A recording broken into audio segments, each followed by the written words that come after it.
come to pass, if ye shall hearken diligently unto my commandments, which I command you this day, to love the Lord your God, and to serve him with all your heart and with all your soul, that I will give you the rain of your land in his due season, the first rain and the latter rain, that thou mayest gather in thy corn and thy wine and thine oil, and I will send grass in thy fields for thy cattle, that thou mayest eat and be full. Hey, God is saying here that when you were in Egypt, and you know, God created this world, and God's knowledge is so infinite, okay? He created Egypt in a special way. He created it in such a way where it doesn't rain there. Okay? And the Bible said, you know, and I don't know if it rains there today, because I know weather patterns change and everything, but back then it didn't rain there. And the Bible talks about it not raining there. And so they had to water it themselves. Okay? They had to sit there and irrigate and run pipes for water, or carry water somehow, and irrigate the land. God's saying the promised land is not like that. He's saying, I'm the one who waters it. And you're going to have to rely on me to water, because I'm the one who decides whether it rains or not. Because you got to remember, there were times in the history of Israel where God shut up the heaven and it did not rain. The longest time was for 3 years and 6 months, in the days of, you know, when Elijah the Tishbite was facing off with King Ahab and so forth. 3.5 years of no rain. God is saying here, when you're living the Christian life, it's not a life where you have to just take everything in your own hands and do it yourself. He said, I can help you, I can do it for you, but you need to focus on serving me with your whole heart and your whole soul, and hearkening diligently to my commandments. If you do that, I'll provide it for you. Now, I'm not saying to just, you know, well, I'm not going to go to work today. I'm just going to serve God. You know? No, look, part of God's commandments is to go to work. Part of God's commandments is to, you know, work hard. You know, and I go out and I work hard and do everything I can with my job. But you know what? I just have the faith to believe that if I maybe step back a little bit from my job, to where I'm just not just my job my whole life, you know, 24/7. It's all about my job. You know, if I step back and say, okay, you know, Saturdays, Sundays, whatever, I'm going to take time and just serve God with all my heart and soul. And throughout the week, I'm going to hearken diligently to his commandments. I'm going to meditate on the Word of God day and night. Hey, God is going to have to make up the difference in my life. Am I wealthy? Am I rich? No. I mean, I'll be honest with you, you know, even right now in my life, you know, I'm going through some things in my life right now that they're not perfect. Wow, isn't that a shock? You know, I have certain struggles that I'm going through right now. But you know what? Before I was dealing with some of the things I'm dealing with right now, it was something else. You know what I mean? Before that, it was something different. I mean, it's always, you know, there have been times when I felt pretty good financially, and there was just something else. Other times you're lean financially, and that's a lot of the time. And, you know, a lot of people are struggling financially right now because the economy is suffering and whatever. And there's uncertainty because of the election. You know, we might get some commie. We're either going to get a commie or a dictator, fascist, or I don't know, whatever. But people are uncertain, you know, who's it going to be?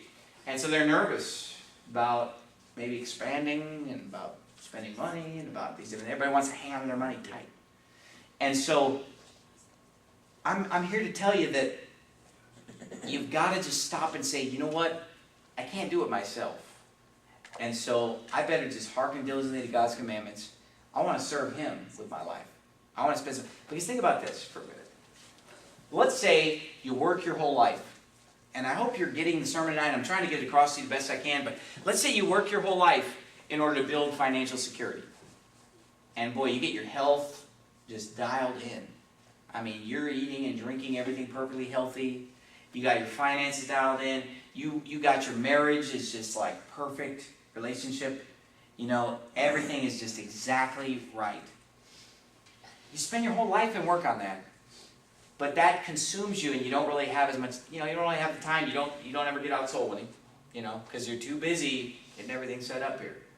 You don't really do any real long sessions of Bible reading, you know, for hours on end because, you know, you got all this other stuff to take care of. You know, you're going to get to the end of your life and you know, you probably lived a really nice life, really comfortable. And probably people look at you and say, wow, there's a person who's really got it together. There's a guy, there's a lady, man, they've got it together. I envy them. I mean, look at their wife, look at their 2.5 kids, look at the white picket fence, look at the minivan, look at the perfect health. He's at the gym, He's working out. I mean, he's everything. I mean, he's got the degrees. He's educated. Now that's person A. Okay? Now let's take person B. His finances are totally messed up. His car sounds like a washing machine. Okay? His health is poor. He fights with his wife. He's got problems. This stuff's broken around the house. This is a self-portrait. No, I'm just kidding. Just kidding. But, he's just trying. I mean, it's not because he's a bad guy or a lazy guy, but, have you ever met those people that just don't seem to make it in life? They just never really made it. You know what I mean? It's like they just never really made it financially. They just never really succeeded in anything big. They don't have any big trophies on the wall. They don't have any great achievements. They've never really, they just never really made it. It just seems like they just kind of struggled all the way. But imagine if that same guy said, you know what, I'm struggling. My marriage is not perfect. My finances are just messed up royally. I mean, I'm struggling. I mean, I'm doing bad financially. This is person B. I mean, this guy, his finances are messed up. His health is messed up. Okay? His house is dirty. His lawn needs to be mowed. His stuff. But then imagine that same guy just said, you know what, though? I'm going to do the best I can all week long. But I'm going to devote just some serious, heavy time on the weekends towards soul winning. And, I'm going to take the time in my day to sit down and read the Bible and to know God. Now, that guy's probably not living as comfortable a life. He's probably got a lot of stress. He's probably going through a lot of pain. Okay? But who do you want to be at the end of the day? At the end of life? The guy over here who was a failure in everyone's eyes, right? A failure financially. A failure in every area you could look at him. Maybe he's not good looking. He doesn't have anything going for him. He's a failure. But hey, what if he won 500 people to the Lord in his lifetime? This guy over here, he had it all together. He won one to the Lord maybe once in a blue moon. A couple people saved in his whole lifetime. So what does it mean to be a failure or a success? Think about it. Think about that for a minute. What is success?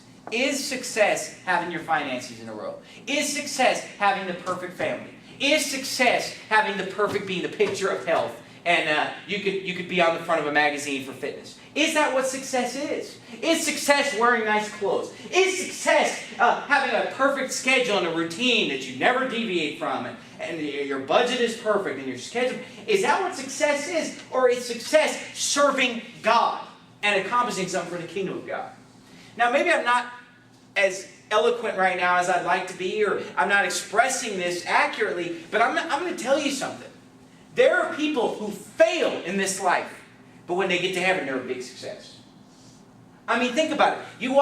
Oh man, when I die, I didn't have a penny to my name. I mean, good night. My kids owed $20, and it was a mess,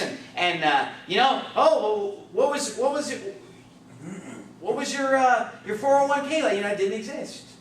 Oh, but what were your achievements at your job? I flopped on the job. Okay? But you know what? Success is what you did for God. And so, you got to understand, I'd rather fail in life and win souls. I'd rather fail in life and love God. I'd rather fail in life and know the Bible. I'm just telling you the truth here. I mean, what if Faithful Word Baptist Church failed? Right? I mean, the church failed. Pastor Steven Anderson failed. It was all a big flop. It was all a big failure. You know what? Let's say this church just fails. It just falls apart. It just dies. And it's all over, and it was all a big waste. And boy, Pastor Steve Anderson's a big failure. But you know what? There are going to be hundreds and hundreds of people in heaven, no matter what happens to this church, no matter what happens to me, no matter what happens to you, no matter what happens to my bank account, no matter what happens in my health, no matter what happens in my job. Hey, there's going to be hundreds of people who are saved. And nobody can ever change that. And nothing can ever change that. And no man taking my joy from me. I'd rather fail as pastor of Faithful Word Baptist Church. I'd rather flop and fail and be the biggest failure and be a laughing stock of the world and have everybody say, oh, what an idiot, what a fool, and all those